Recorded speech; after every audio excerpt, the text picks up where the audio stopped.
Jack Grealish, perception from me that he irritates you. Can't say I'm his biggest fan, no. I don't really see him having improved much, if any at all. Not even under Pep? No. Not at all? I think his stats may be worse. Grealish is described as a maverick. I don't know what a maverick is. If they're found guilty of all the financial fair play, what do you think should happen to them? I think the Premier League have got themselves into a bit of a position here. Deduct points? I think they've got to. Welcome to episode 10 of Simon and Souness. Graeme, nice to see you again. Good afternoon. How are you? I'm good. Good. We spoke a couple of weeks ago about one of your favourite hobby horses, or the perception was one of your favourite hobby horses, which was Pompa, and I make you right about 90% of the observations you made on him. But Jack Grealish, there's a perception from me that he irritates you. Yeah, I think to a point. I think the way I was educated in my footballing life was take as few touches as you possibly can. Yep. Because the only people that really matter are the only people that need time and space are the guys in the box who are looking to score the goals. And if someone runs with the ball before he's picking a pass, that's telling you he's not really playing the game in his head before the ball arrives at him. And that's how I see Jack Grealish. I'd like him to pick a pass quicker. I think buying a foul, I think, is a term today. I'd call it something else, but he seems to have been a lot of sand on his backside. No, I can't say I'm his biggest fan, no. Do you think he's improved a lot? No. Not even under Pep? No. Not at all? I don't. Because that's Pep's stock in trade, isn't it? That's what everyone thinks is Pep Guardiola gets good players and he just makes them better and they come round to his way of thinking and I don't see any changes. Do you not see? In fact, I think his stats may be worse at sitting where. What you mean in offensive positions? Yes. But as a player, I think he's become more responsible. Yeah, maybe in terms of dropping back, more enthusiasm to do the hard yards. That's the yards going back towards your own goal. I mean, I've seen that last year. You're not buying that type of player because he defends really well for you. I mean, the priority for someone like that when you spend over an excess of 100 million quid, he's going to be the difference in the big games. He's going to be scoring lots of goals. He's going to be creating lots of goals. None of that's happened. Yeah, he's won some big trophies, but I would argue he's in a very, very good team. Yeah.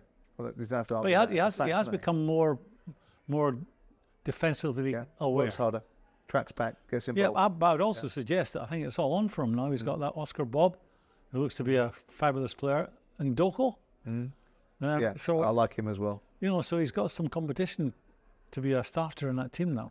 Is your irritation, because do you come from a position where I frame it as irritation, you can frame it how you want, but does it come from a position of expecting more from them? Yeah. Or is it because you get irritated that they're given the amount of attention that they're given and not worthy? Well, I think it's maybe born out.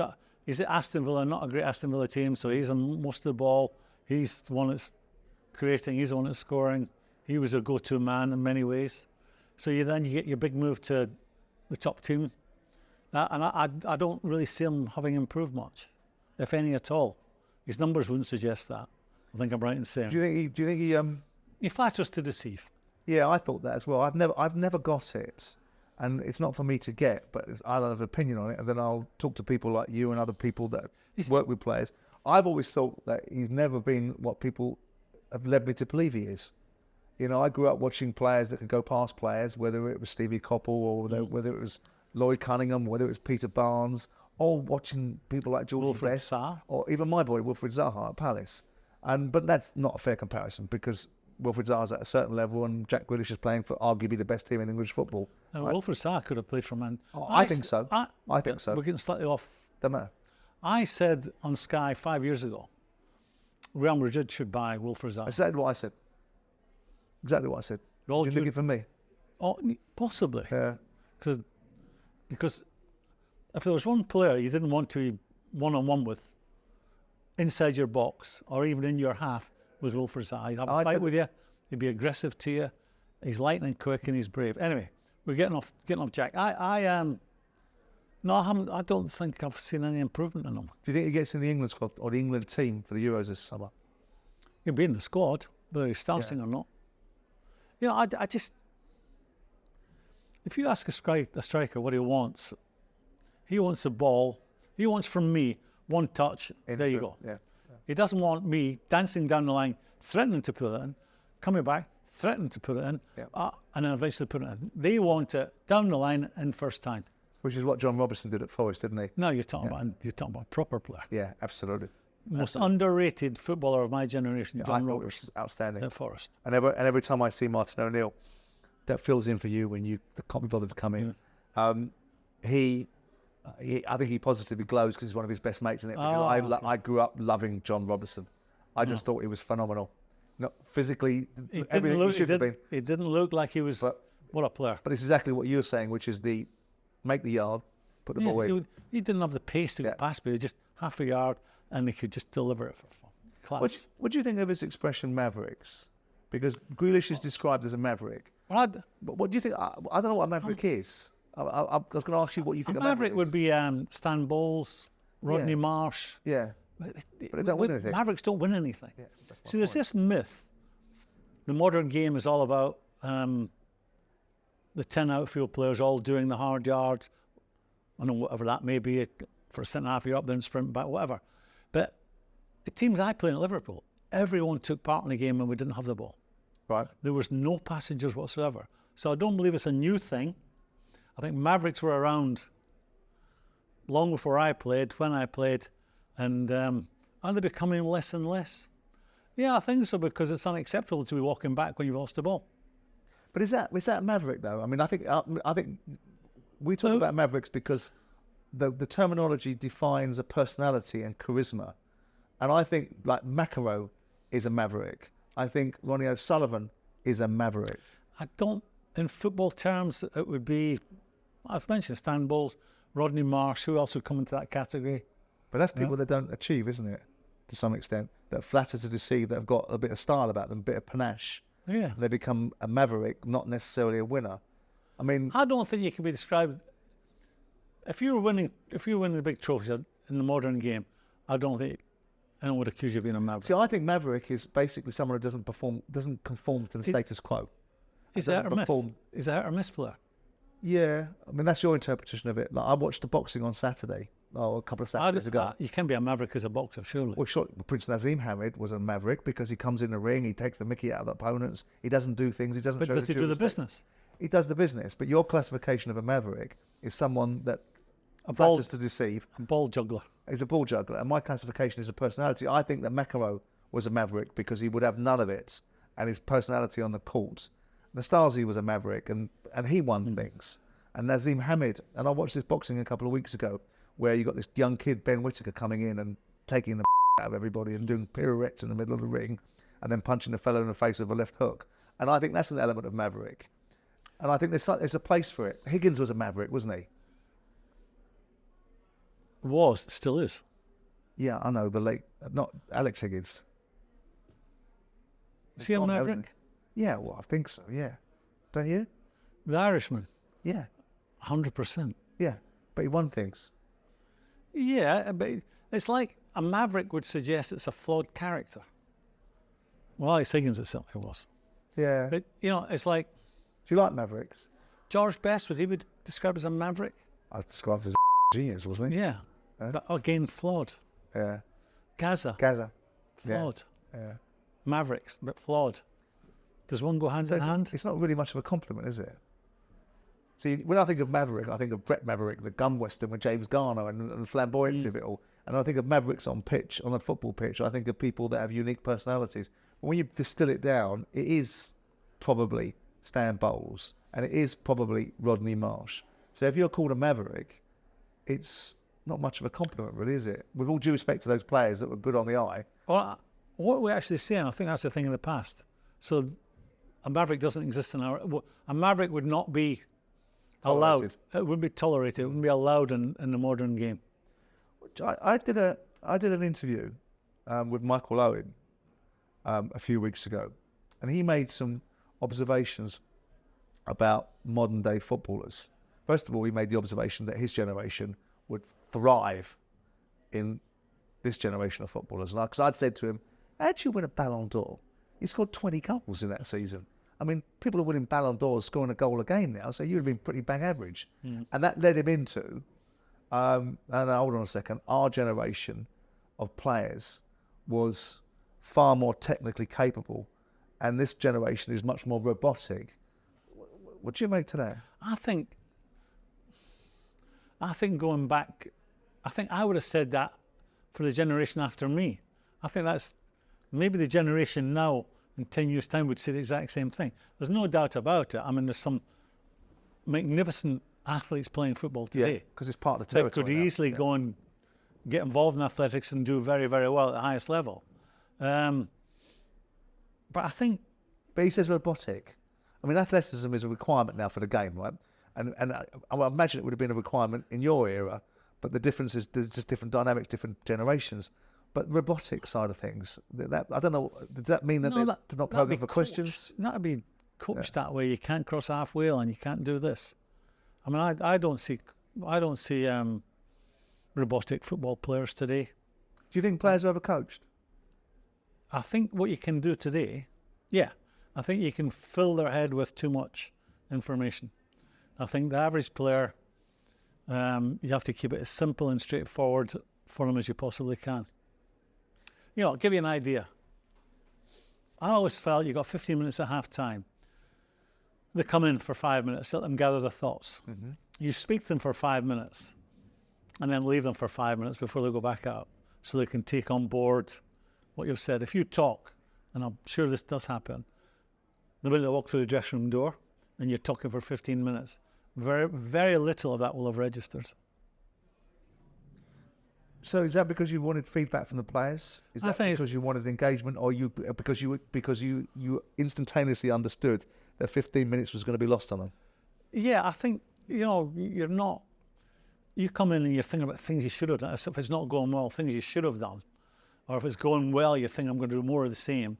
Those thoughts are in your head. And then there'd be a 5-minute period where you would get their ears. And then the last 5 minutes, leave them to digest all that, and hopefully it registers when they go back out. Was that the same in every dressing room for you, though, that you managed? That was, yeah.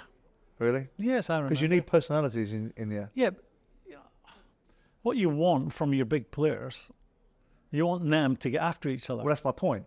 But in order to have that, you've got to have big players in there in the first place, haven't you? Yeah. Come back to recruitment. Right. Priority. But I mean, if you're a manager and your two big players are saying things, you just stand back and let them do it. Yeah. And then maybe rein them in if they get a bit carried away. Can we just go back to Man City? If they're found guilty of all the financial fair play, what do you think should happen to them? I don't think there'll be... What do I think should happen to them and what do I think will happen to them are two different things. So answer me both. I think that they should suffer the consequences if they have committed the acts that... I think they've got a significant case to answer. I've always felt that. And I think lots of people in football think that. And if you speak... And people will say that, well, of course they would, because they're being disadvantaged by them. And I take myself back into a position if I was the Palace owner, right? And I'm sat in the Premier League with Man City, and I'm looking at what they've done, and I go, well, how's it affected me? Well, I'm not going to win the league at Palace, right? So it hasn't affected me anyway. And they've bought some of my players at top money, so how's it affected me? Not a lot. But then the system is put in place for people to abide by it. So I'd have that principle. So my attitude is do I think they should be stripped of Premier League titles? No, I don't think they should, because their consequences are a matter of timing. Chelsea did the same thing. The financial fair play didn't exist at that particular time, so they did the same thing. I think they've got to. The question for me is... But then if you stay and deduct points, but not lose the trophies they've won. I think the difficulty is that I don't think there is a... I think the Premier League have got themselves into a bit of a position here, right? Because they've had to do this, and they don't really want to do it, because on one hand, they've got the independent regulator breathing down their neck, and they see to themselves, we've not dealt with things properly. We've got an independent regulator coming in, so we need to clean house. That's why that's why they've gone boom, teeth on these things. With Manchester City, they've allowed certain ownership models to develop. They've allowed it to happen at Newcastle as well, with nation states owning football clubs. They've invited this problem, and now they've got a problem, which is if they don't show their teeth, then people suggest they can't run the Premier League properly, and the independent regulators step in and do this sort of stuff. And if they do what they're doing, all of a sudden they diminish the Premier League, and they're diminishing the Premier League champions, and they're devaluing the product. So they've got themselves into a position that they'd much rather not be in. And that's why I think that there will be some deal done, and that it won't see quite the light of day that people think it might. Because... And how will Everton feel? Well, Everton's is a completely different dynamic, isn't it? Because Everton have copped to it. Everton have gone, yeah, hands up, Gov, we got it. But by the way, it's because of this, it's because of that, and we should have had interest payments at different rates on the stadium. But they've copped to it, and Forest have copped to it. And Forest have tried to say, well, we sold a player 2 months later because we got more money for him, so that's why we did it. Yeah, but you knew that in January. You knew that you were going to run into financial fair play 6 months later. So you think they'll get away with it? I don't think they'll get away with it. But because of the nature of great influence and great power... A fine to them is nothing. Well, I know that. Like they were fined by... Well, okay, well, let me turn the question back to you then. Do you think they've got a case to answer? I just think it's interesting and intriguing. But that's the question. That it's long get there, but it's gone on this long, and yet they can quickly get the others into court. Because that's easier. It's just, they're denying it. What the principles is that they're saying, Manchester City, all of these sponsorship deals that became income, the argument is that's not sponsorship and income, that's equity. That's you guys with other businesses that are inflating sponsorship deals to drop the money Very in. simple thing to do. Right, but you've got to prove that. Whereas if you're balanced, who has the qualifications to make that judgment call? Well, UEFA did, and they found them guilty. And then the Court of Arbitration of Sport looked at it through a different prism, excluded and included different information, and made a different decision. And now you've got the Premier League looking at it. They won't have the same, perhaps, problems that the Court of Arbitration of Sport had, which was time limits, because if it's fraud in this country has no length of time in terms of the statute of limitations. But I think if you've got nation states buying English football clubs, they're not buying it because they want to bowl around Moss Side. They're not buying it because they want to regenerate Manchester for those in Manchester that can see the benefit of it. They're buying it because they want to image launder. And that means there's political promoting ramifications. the country. I'm, and remember, I'm a Liverpool supporter, but I find that, you've got to look beyond what they've done on the football pitch and what they've done in that East Manchester. I mean, it's not just about that's what my we point. See on Sky Sports on a Sunday afternoon. And some they've done a remarkable job for that part. And I agree with that. And some people would say, and it's a really, really coherent argument, well, what have they done wrong, right? Let's have it right. They've chucked hundreds of millions into English football, which has gone into people's wages, which has paid to the exchequer, which has benefited this country, regenerated an area. So what's the problem here? And there's the balance between financial fair play. That's the good side of it. Yeah. But then if they've had an unfair advantage... I've always been in favour of financial fair play, but I think it's too blunt an instrument. I think it needs to be more sophisticated, because what you're doing is you're regulating and strangling the life out of investment in our sport. And there's a part of me that wants the sport to be able to be as investable as the guy that comes into it wants to invest in it. The other side of me goes, well, hang on a second, it affects everybody else. Because what happens at the top drips down to the bottom. And that's the other part of the argument. Yeah, and there'll be people in Spain watching it very closely. Well, Javier Tebas and people of that nature that have got their own little problems with English football, despite wanting to be, once upon a time, the chairman of the Premier League. But you didn't answer my question. Do you think they've got a case to answer? And if they do find them guilty, what would you want to see? Is it 100 and how many charges? 115, but that's rubbish. So that's silly. Well, if it's 100, they should have just streamlined it into major charges. If it's 150, there's a chance that they're going to be guilty of something. 150 is a hell of a lot of charges. 115. Yeah. 15. Yeah, but some of that stuff is just silly. If they were going to go after Man City, then they should go after them on big charges and get rid of this rubbish and not make it a 4-act play over 115 charges. I personally think a deal will be done, and that somewhere along the line we'll hear an announcement which says Man City have accepted a great big fine and an XYZ amount of points, and everyone moves on. That's what I think will happen. We'll see. I wanted to ask you about, a lot's made of the Premier League now, and you said it earlier on about teams winning the Champions League and teams competing in English football, not even really English anymore because they're not even owned by English owners. Half the players aren't English and the coaches aren't English. But we've got more British managers in the Premier League than we've had for a period of time. We've got Wilder, Dyche, Hodgson, Moyes, Eddie Howe. What do you think of the standard of British managers, bearing in mind you were once one? Yeah, I think they're good. I mean, okay, Good by what standard? by Premier League standards. To survive in the Premier League, you have to be good. And okay, there's none of them managing the top teams this moment in time, but that could change. Why do you think that's happened, Graham? There was once upon a time Well, when why the is best our managers leagues, were English managers. why are our teams filled with foreign players now? Well, I'm asking you that.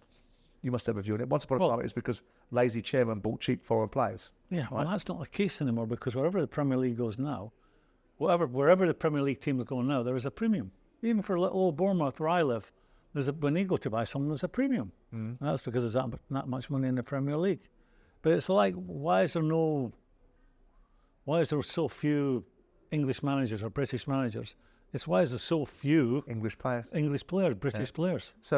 So this Premier League of ours that we all wax lyrical about, and we all turn around and say endlessly it's the best league in world football.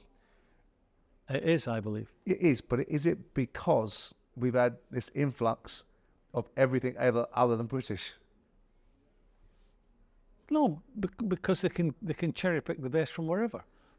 There's how many clubs It's is there only out English there? in name, isn't it? So what I'm saying is, if we hadn't have had this influx, I mean, we're talking about predominantly now. You've said it yourself.